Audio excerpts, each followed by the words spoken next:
I might seriously regret this, but I saw a video of another person with curly hair who just found clumps of their hair that felt nasty and cut it off, and that's how they trimmed their hair. Couldn't find the video to tag it, or else I would. I'm so nervous. I'm gonna section it. It's been like 6 months since I cut my hair. Oh my gosh.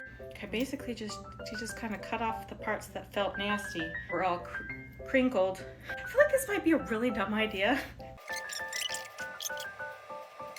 I'm gonna have to be able to hide this with my curly hair. The more I cut, the more I think this is a really dumb idea. I do feel like maybe I should do a little bit of feathering around the face.